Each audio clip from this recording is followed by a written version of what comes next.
When running electrical wiring to a remote garage through Schedule 30 PVC conduit, understanding the National Electrical Code, or NEC, requirements is crucial for safety and compliance.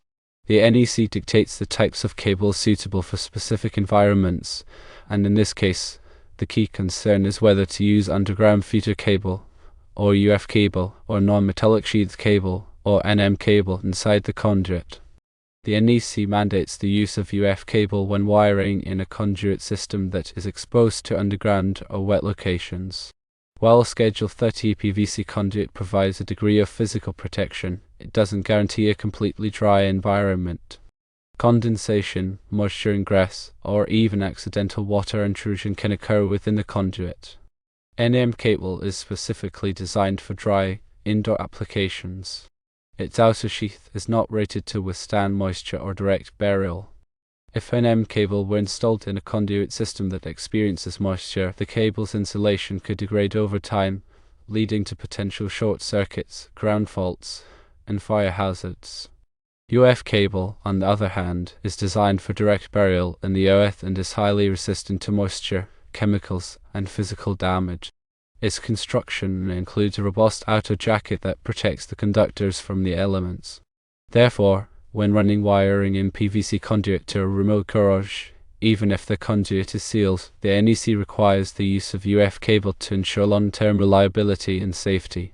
Using NM cable in this situation would violate the NEC and could create a dangerous electrical installation.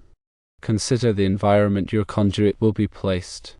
If it will be exposed to the elements, use UF cable or a cable rated for wet locations.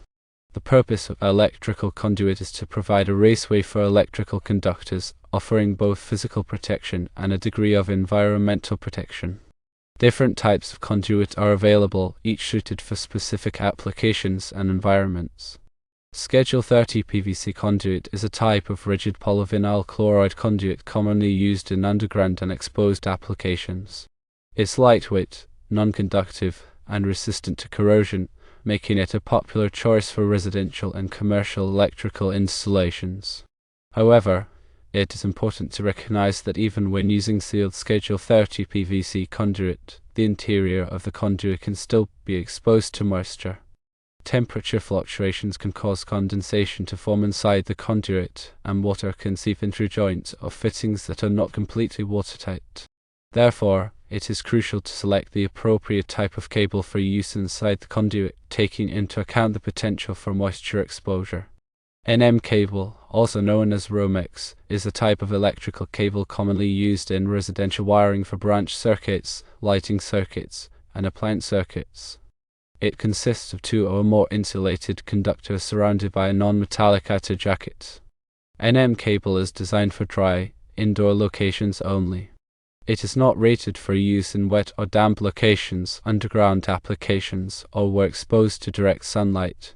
The outer jacket of NM cable is not waterproof and can degrade over time when exposed to moisture or UV radiation. UF cable, or underground feeder cable, is a type of electrical cable specifically designed for direct burial in the earth or for use in wet locations. It consists of insulated conductors encased in a solid, moisture-resistant outer jacket.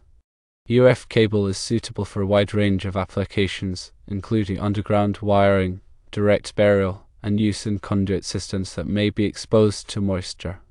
The solid outer jacket of UF cable provides excellent protection against moisture, chemicals, and physical damage. The NEC establishes minimum standards for electrical installations to ensure safety and prevent fire hazards. The NEC covers a wide range of topics including wiring methods, overcurrent protection, grounding, and equipment installation. It's important to consult the latest edition of the NEC for specific requirements related to your electrical project. When running wiring to a remote garage, several NEC articles and sections are particularly relevant. These include Article 300, Wiring Methods, which covers general requirements for wiring installations. Article 310, Conductors for general wiring, which specifies conductor types and ampacity ratings, and Article 340, UF cable, which covers the installation requirements for UF cable. Section 300.5 of the NEC addresses underground installations and specifies the minimum burial depths for different types of wiring methods. For example, UF cable directly buried must be buried at least 24 inches below grade, while rigid metal conduit requires a minimum burial depth of 6 inches. Section 310.15 of the NEC provides tables for determining the allowable ampacity of conductors based on their insulation type, size, and ambient temperature. It's important to select conductors with an ampacity rating that is sufficient for the load they will be carrying. Section 340.10 of the NEC specifies the permitted uses of UF cable. UF cable is permitted for use in direct burial, in wet locations, and in conduit systems.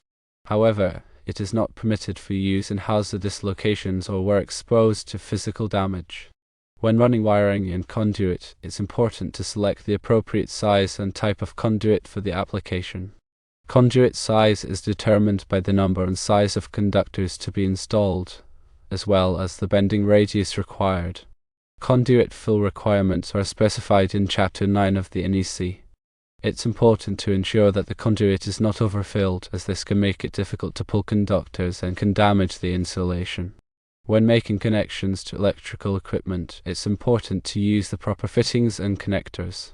Fittings and connectors must be listed for the intended use and must be installed according to the manufacturer's instructions. Improperly installed fittings and connectors can create a fire hazard. Grounding is an essential part of any electrical installation. Grounding provides a low impedance path for fault current to return to the source, which helps to protect people and equipment from electrical shock. The NEC requires all electrical equipment to be properly grounded. Grounding electrodes, such as ground rods or ground plates, must be installed according to the requirements of Article 250 of the NEC. Overcurrent protection devices, such as circuit breakers and fuses, are designed to protect electrical circuits from overloads and short circuits. Overcurrent protection devices must be selected with an ampacity rating that is appropriate for the circuit they are protecting. The NEC specifies the maximum allowable overcurrent protection for different types of circuits. Before starting any electrical work, it's important to disconnect the power to the circuit you will be working on. Use a voltage tester to verify that the circuit is de-energized before touching any wires. Always follow lockout/tagout procedures to prevent accidental re-energization of the circuit. Wear appropriate personal protective equipment, such as safety glasses and gloves, when working with electrical equipment. Electrical work can be dangerous, and it's important to take precautions to protect yourself from injury. Consider hiring a qualified electrician. Electrical work should be performed by a qualified electrician who is familiar with the NEC and local electrical codes. A qualified electrician can ensure that your electrical installation is safe and code compliant. When planning an electrical installation for a remote garage, several factors must be considered. The size and type of the garage will influence the electrical load requirements. A small garage used primarily for storage may only require a single 15-amp circuit for lighting and general-purpose outlets. A larger garage used for woodworking or automotive repair may require multiple 20-amp circuits for power tools and equipment, as well as a dedicated circuit for a welder or air compressor. The location of the garage relative to the main house will also affect the wiring requirements. If the garage is located a significant distance from the house, a separate service panel may be required to provide adequate voltage and current. The type of soil conditions in the area will also influence the type of wiring method used. In areas with corrosive soils, PVC conduit may be a better choice than metal conduit. The local climate should be considered when selecting electrical equipment and wiring methods. In areas with high humidity or extreme temperatures, weather-resistant equipment and wiring should be used. Before starting any electrical work, obtain the necessary permits from the local building department. Most jurisdictions require permits for electrical installations to ensure compliance with local codes and regulations. The permit process typically involves submitting a set of plans showing the proposed electrical work and paying a permit fee. An electrical inspector will then inspect the work to ensure that it meets code requirements. Failure to obtain the necessary permits can result in fines and delays. When selecting electrical equipment, choose products that are listed by a recognized testing laboratory such as Underwriters Laboratories, or UL, or Electrical Testing Laboratories, or ETL. Listed products have been tested and certified to meet safety standards. Using listed products ensures that your electrical installation is safe and reliable. Install ground fault circuit interrupter, or GFCI, protection in all areas where electrical outlets are located near water, such as in the garage, bathroom, and kitchen. GFCI outlets are designed to detect ground faults and interrupt the flow of electricity to prevent electrical shock. GFCI protection is required by the NEC in all dwelling units. Use arc fault circuit interrupter, or SI, protection on all branch circuits that supply outlets in the bedroom. SI circuit breakers are designed to detect arc faults, which are a common cause of electrical fires. SI protection is required by the NEC in all dwelling units to help prevent electrical fires. Consider installing surge protection to protect your electrical equipment from voltage surges. Voltage surges can be caused by lightning strikes, power outages, or other electrical disturbances. Surge protection devices divert excess voltage away from sensitive electronic equipment, preventing damage. Surge protection can be installed at the service panel or at individual outlets. When installing wiring, follow the NEC guidelines for conductor fill and conduit. Conductor fill refers to the percentage of the conduit's cross-sectional area that is occupied by conductors. The NEC specifies maximum conductor fill percentages to ensure that conductors are not overcrowded in the conduit, which can lead to overheating. When pulling conductors through conduit, use a lubricant to reduce friction and prevent damage to the insulation. Wire pulling lubricants are available at most electrical supply stores. Do not exceed the maximum pulling force specified by the conductor manufacturer. When making connections to electrical equipment, use the correct size and type of wire connectors. Wire connectors must be rated for the size and type of wire being used.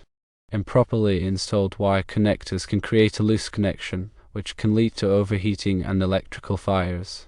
Use a torque wrench to tighten wire connectors to the specified torque. Over-tightening or under-tightening wire connectors can damage the connection and create a fire hazard. When terminating wires at circuit breakers and other equipment, follow the manufacturer's instructions for stripping the insulation. Do not strip too much or too little insulation, as this can affect the quality of the connection. When installing lighting fixtures, be sure to follow the manufacturer's instructions for mounting and wiring. Use the correct size and type of wire for the fixture. Do not overload the circuit by connecting too many fixtures to a single circuit. When installing receptacles, be sure to ground them properly. The grounding wire should be connected to the grounding terminal on the receptacle and to the grounding wire in the electrical box. When installing switches, be sure to connect them correctly. The black wire, or hot wire, should be connected to the switch terminal, and the white wire, or neutral wire, should be connected to the neutral bus bar in the electrical panel. When installing appliances, be sure to follow the manufacturer's instructions for wiring and grounding. Use the correct size and type of wire for the appliance. Do not overload the circuit by connecting too many appliances to a single circuit. Regularly inspect your electrical system for any signs of damage or wear. Check for loose wires, damaged insulation, and corroded connections. If you find any problems, have them repaired by a qualified electrician. Have your electrical system inspected periodically by a qualified electrician to ensure that it is safe and code compliant. An electrical inspection can identify potential problems before they become serious hazards. By following these guidelines, you can ensure that your electrical installation is safe, reliable, and code compliant. Remember, electrical work can be dangerous, so it's always best to hire a qualified electrician if you're not comfortable doing the work yourself.